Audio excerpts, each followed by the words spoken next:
Hello everyone, welcome back to the channel economics made easy.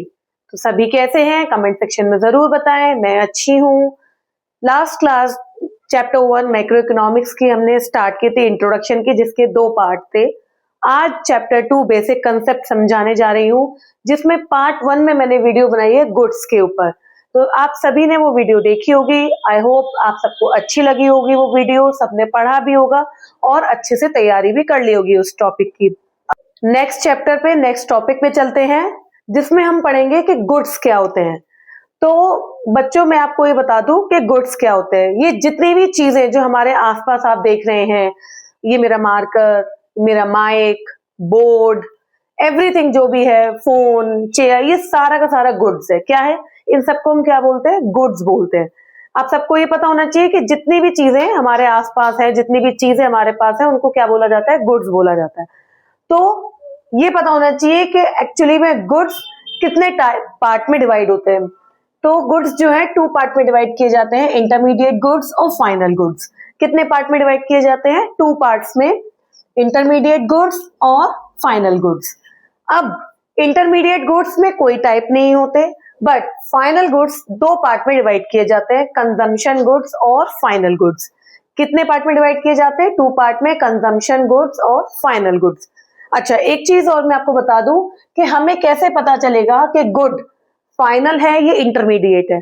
तो उसकी use की basis पर मैंने लिखा है classification on basis of use.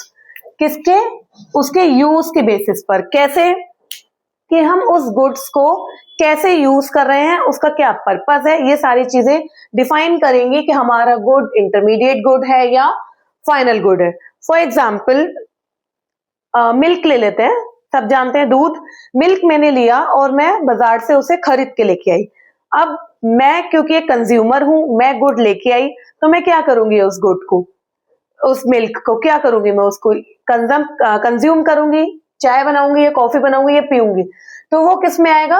Consumption goods में। किस में आएगा? क्योंकि मैं उस गुड को क्या कर रही हूँ? कंज्यूम कर रही हूँ। तो वो किस में जाएगा? कंजम्पशन गुड्स में। क्यों? क्योंकि ये कंजम्पशन गुड्स है, तो इनको कौन खरीदता है? कंज्यूमर। किसके द्वारा खरीदे जाते हैं? Bought by consumer. क्योंकि मैं एक कंज्यूमर हूं, तो मैं उस गुड को कंज्यूम करूंगी। अगर यही दूध, यही मिल्क किसी चाय वाले ने, जो चाय बना के बेचते हैं, उन्होंने खरीदा होता, तो वो क्या करते हैं? इस दूध का वो क्या करते हैं? इंटरमीडिएट गुड में जाता। क्यों? क्योंकि उनका पर्पस क्या है? फर्दर प्रोडक्शन है। उस दूध से वो क्या बना के बेच रहे हैं? टी, कॉफी बना के बेच रहे हैं। तो किस में जाएगा? फर्दर प्रोडक्शन में। तो उसका मतलब क्या है कि वो किस में जाएगा? इंटरमीडिएट गुड्स में। और या फिर रीसेल कर रहे हैं, जैसे कोई डेयरी वाला है और वो मिल्क खरीद रहा है फैक्ट्री से, तो वो क्या करेगा? फर्दर रीसेल करेगा, बेचेगा दूध को। तो वो किस में जाएगा? रीसेल में जाएगा। तो पर्पस क्या होना चाहिए? रीसेल होना चाहिए या फिर फर्दर प्रोडक्शन होना चाहिए। और एक चीज और वो जो प्रोडक्शन है, वो जो यूसेज है, वो किस में होना चाहिए? एक ही ईयर में होना चाहिए। यानी कि मैंने अगर आज वो प्रोडक्ट खरीदा है, तो विद इन अ ईयर मैं उसको यूज करने वाली होंगी। वो गुड्स किस में जाएगा? इंटरमीडिएट गुड्स में। किस में जाएगा? इंटरमीडिएट गुड्स में। अगर इफ कंडीशन है, वो गुड 1 साल से ज्यादा रखा रह गया मेरे पास, कोई भी हो, कोई भी गुड है, 1 साल से ज्यादा रखा रह गया, तो वो ऑटोमेटिकली शिफ्ट हो जाएगा फाइनल गुड्स में। किस में शिफ्ट हो जाएगा? Shift to final goods. Automatically shift to final goods. Clear? अगर कोई भी गुड 1 साल से ज्यादा पड़ा रह गया, रखा रह गया, नहीं बिक पाया या कुछ भी है, तो वो ऑटोमेटिकली फाइनल गुड में शिफ्ट कर दिया जाए। समझ में आया? एक एग्जांपल और लेते हैं। जैसे मैंने चेयर खरीदी। अब मैंने अगर चेयर खरीदी है, तो मैं क्या करूंगी? उसका कंजम्पशन करूंगी, क्योंकि मैं एक कंज्यूमर हूं। अब अगर वो गुड, अगर वो चेयर किसी ऐसे बंदे ने खरीदी है जिसको बेचनी है आगे जाके, जिसकी कोई शॉप है, तो वो किस में आएगा? उसका पर्पस क्या हो जाएगा? कि वो रीसेल कर रहा है या प्रोडक्शन कर रहा है किसी भी चीज का with in a same year. तो वो किस में चला जाएगा? इंटरमीडिएट गुड्स में। समझ में आया? आई होप इतना आपको समझ में आ गया होगा। अब एक चीज और, फाइनल गुड्स क्या है? जिनका, जो कौन खरीदता है? फर्म खरीदता है।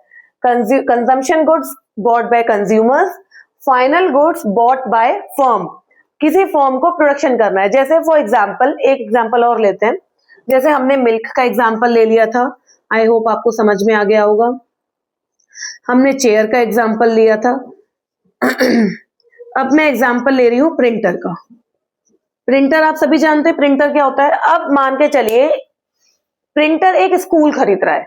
स्कूल क्या है? एक ऑर्गेनाइजेशन है, एक इंस्टीट्यूशन है, एक फर्म है। तो उसका क्या काम है? क्योंकि वो फर्म है तो वो बॉट बाय फर्म, तो वो फाइनल गुड में कन्वर्ट हो जाएगा। उसका पर्पस क्या है? उसका पर्पस क्या है? इन्वेस्टमेंट। क्या है? इन्वेस्टमेंट। भाई उसने इन्वेस्टमेंट की अपने इंस्टीट्यूट में, प्रिंटर खरीद के लेके आया। क्यों? क्योंकि उसे प्रिंट्स वगैरह निकालने में। तो वो किस में जाएगा? इन्वेस्टमेंट में। तो वो किस में जाएगा? फाइनल गुड में, जो कि कौन खरीदता है? फर्म। अब यही प्रिंटर एक स्टूडेंट खरीदता तो वो अपने कंजम्पशन के लिए खरीद रहा है, तो किस में जाएगा? कंजप्शन गुड में जाएगा, क्योंकि उसे प्रिंट निकालने होंगे, ये जो भी उसका व्हाटएवर यूज होगा। यही प्रिंटर अगर कोई ऐसा बंदा खरीदता है जिसको बेचना है, मान के चलिए जिसकी शॉप है प्रिंटर की, तो वो किस में जाएगा? इंटरमीडिएट गुड्स में, क्योंकि उसका पर्पस क्या है? रीसेल। आई होप इतना आपको समझ में आ गया होगा कि गुड्स क्या होते हैं, इंटरमीडिएट गुड्स क्या है, फाइनल गुड्स क्या है। इंटरमीडिएट गुड्स की यूटिलाइजेशन जो है वो विद इन अ ईयर हो जाना चाहिए, या अगर नहीं होगा, कंडीशन से रखा रह गया, तो वो ऑटोमेटिकली फाइनल गुड बन जाएगा, बिकॉज वो 1 ईयर को क्रॉस कर गया। अब फाइनल गुड्स कितने पार्ट में होते हैं? कंजप्शन गुड्स और फाइनल गुड्स। कंजप्शन गुड्स को कौन खरीदता है? कंज्यूमर। फाइनल गुड्स को कौन खरीदता है? फर्म। कंज्यूमर्स कौन होते हैं? जो कंजप्शन करते हैं, जो कंज्यूम करते हैं। फाइनल गुड का कौन खरीदता है? फर्म। उसका पर्पस क्या है? इन्वेस्टमेंट या कंजप्शन। अब एक चीज और, जो कंजप्शन गुड्स हैं उनको भी 4 पार्ट में डिवाइड किया गया है, डिपेंड करता है उसकी गुड के ऊपर। जैसे durable good, semi durable, non durable और सर्विसेज। अब ड्यूरेबल गुड्स कौन से होते हैं? जैसे मान के चलिए रेफ्रिजरेटर खरीदा या प्रिंटर ही खरीदा, तो उसकी तो ड्यूरेबिलिटी बहुत ज्यादा है, तो वो किस में जाएगा? ड्यूरेबल गुड्स में जाएगा। अब मैंने कोई ऐसा प्रोडक्ट खरीदा जिसकी ड्यूरेबिलिटी 6 to 7 मंथ है, तो वो किस में जाएगा? सेमी ड्यूरेबल में जाएगा। कुछ ऐसा प्रोडक्ट या कोई ऐसा क्लॉथ खरीदा मैंने जिसकी ड्यूरेबिलिटी 6 to 7 मंथ है, तो वो सेमी ड्यूरेबल में जाएगा। नॉन ड्यूरेबल में क्या जाएगा? जिसकी ड्यूरेबिलिटी कुछ घंटों की और कुछ 1 दिन की, 2 दिन की है, लाइक मिल्क एक नॉन ड्यूरेबल में आ जाएगा। क्यों? क्योंकि उसकी ड्यूरेबिलिटी कुछ आवर्स की और कुछ दिन की होती है। सर्विसेज में क्या आएंगी? जो हम सर्विसेज लेते हैं, लाइक डॉक्टर सर्विस प्रोवाइड कर रहे हैं, एडवोकेट सर्विस प्रोवाइड कर रहे हैं, टीचर सर्विस प्रोवाइड कर रहे हैं। तो ये सब क्योंकि हम डॉक्टर के पास गए, डॉक्टर ने हमें सर्विस प्रोवाइड की और हमने उसको कंज्यूम किया, राइट? तो ये किस में जाएगा? कंजप्शन गुड में जाएगा। Service, non durable, semi durable और ड्यूरेबल। आई होप आपको ये गुड चैप्टर अच्छे से समझ में आ गया होगा। गुड पॉइंट, एक टॉपिक मैंने उठाया है। इसके बाद हम और जो टॉपिक्स हैं उनको कवर करेंगे इस चैप्टर में, इसीलिए मैं छोटी छोटी वीडियोस टॉपिक वाइज बना रही हूँ, जिससे आपको कोई दिक्कत ना हो, आपको कोई हौच पौच ना लगे, मिक्सअप ना हो, जो भी आपका कॉन्सेप्ट है वो अच्छे से क्लियर हो और आपको बोरिंग भी ना लगे। आई होप आपको ये गुड्स, फाइनल गुड्स, क्लासिफिकेशन किसके बेसिस पे होता है, इंटरमीडिएट गुड्स क्या होते हैं, क्यों ऐसा होता है कि 1 साल के बाद गुड्स जो है फाइनल गुड्स में कन्वर्ट हो गए, ये सारी चीजें समझ में आ गई होंगी। मैंने इसीलिए लाइव एग्जांपल्स देके आपको समझाया है।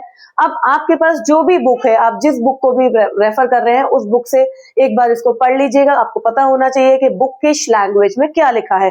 ये मैंने आपको समराइज फॉर्म में ये टॉपिक मैंने आपको समझा दिया। सभी लोग, अगर आपको वीडियो अच्छी लगी हो तो प्लीज अपने फ्रेंड्स तक शेयर कर दीजिएगा और इसका स्क्रीनशॉट ले लीजिए। ये चार्ट आपको बहुत हेल्प करेगा पूरे टॉपिक को अच्छे से क्लियर समझने में, तो प्लीज आप इसका स्क्रीनशॉट ले सकते हैं। आई होप ले लिया होगा। सो अगर वीडियो अच्छी लगी हो तो प्लीज शेयर कर दीजिए अपने दोस्तों तक और सब्सक्राइब कर दीजिए, बेल आइकन प्रेस कर दीजिए, जिससे आपके पास नोटिफिकेशन सबसे पहले पहुंचे। आपको पता होना चाहिए कि वीडियो बन रही है, और सब्सक्राइब कर दीजिए, शेयर कर दीजिए और प्लीज वीडियो को लाइक करना मत भूलिए। और अगर कुछ भी प्रॉब्लम हो, जो आपको पॉइंट या टॉपिक कुछ भी समझ में नहीं आ रहा हो, तो आप कमेंट सेक्शन में बता सकते हैं। सो हंसते रहिए, पढ़ते रहिए, मुस्कुराते रहिए। Till then, bye bye.